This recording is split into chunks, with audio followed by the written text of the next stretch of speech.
നമ്മുടെ 100 കൗണ്ട് മൽക്കോട്ടൺ സാരി വന്നിട്ടുണ്ട്. ഇവിടെ ഇപ്പം ആദ്യം എനിക്ക് വള ഇട്ട് തരികയാണ്. അപ്പൊ നമുക്ക് ഇതിന്റെ ഡീറ്റെയിൽസ് നോക്കാം.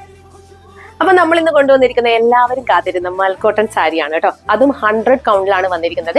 സാധാരണ നമ്മൾ 120 കൗണ്ട് മൽക്കോട്ടൺ സാരീസ് ആണ് കൂടുതൽ കാണാറുള്ളത്. ഇത് 100 കൗണ്ട് ആണ് കേട്ടോ. 120 കൗണ്ട് ആകുമ്പോൾ ഡ്യൂറബിലിറ്റി കുറവായിരിക്കും, നല്ലോണം നേരിയതുമായിരിക്കും കേട്ടോ. 100 കൗണ്ട് ആകുമ്പോൾ ഡ്യൂറബിലിറ്റി കൂടുതലായിരിക്കും, പക്ഷേ കുറച്ച് തിക്നെസ് ഉണ്ടാവും. അതുകൊണ്ട് തന്നെ നല്ല കംഫർട്ടബിൾ ആണ് വെയർ ചെയ്യാൻ. സത്യം പറഞ്ഞാൽ ഞാൻ ഡ്രേപ്പ് ചെയ്തിട്ട് എനിക്ക് ഇത് ഡ്രേപ്പ് ചെയ്തിനും തോന്നുന്നില്ല. നമ്മൾ കുർത്തിയേക്കാളും നല്ല കംഫർട്ടബിൾ ആയിട്ടാണ് കേട്ടോ നിൽക്കുന്നത്. അത്രയും അടിപൊളിയാണ്. ഇതിന്റെ പല്ലു പോർഷൻ വന്നിരിക്കുന്നത് ഇങ്ങനെയാണ് കേട്ടോ. Black and of white combination ആണ് വരുന്നത്. ചെറിയ ഗ്രേയിലുള്ള ചെറിയ ചെറിയ കോമ്പിനേഷൻ കൂടി വരുന്നുണ്ട് കേട്ടോ. ഇങ്ങനെയാണ് വന്നിരിക്കുന്നത്. നല്ല ഭംഗിയാണ് കേട്ടോ കാണാൻ. സാധാരണ മൽക്കോട്ടൺ സാരീസ് പോലെയല്ല, ഇത് വിത്ത് ബ്ലൗസിലാണ് വന്നിരിക്കുന്നത്. പിന്നെ ഇതെങ്ങനെ ഓർഡർ ചെയ്യേണ്ടതെന്ന് വെച്ചാൽ ഒന്നുകിൽ നിങ്ങൾ ഈ സാരിയുടെ സ്ക്രീൻഷോട്ട് ഞങ്ങളുടെ നമ്പറിലേക്ക് അയക്കുക, അല്ലാന്നുണ്ടെങ്കിൽ വെബ്സൈറ്റ് ത്രൂ നിങ്ങൾക്ക് പർച്ചേസ് ചെയ്യാവുന്നതാണ്. വെബ്സൈറ്റ് ത്രൂ ആകുമ്പോൾ എല്ലാ ഡീറ്റെയിൽസും അതിലുണ്ടായിരിക്കും കേട്ടോ. അപ്പൊ എങ്ങനെ വേണമെങ്കിലും നിങ്ങൾക്ക് പർച്ചേസ് ചെയ്യാം. അപ്പൊ വേഗം തന്നെ പർച്ചേസ് ചെയ്തോളൂ, കാരണം പെട്ടെന്ന് സ്റ്റോക്ക് ഔട്ട് ആവാൻ സാധ്യതയുണ്ട്. Thank you so much.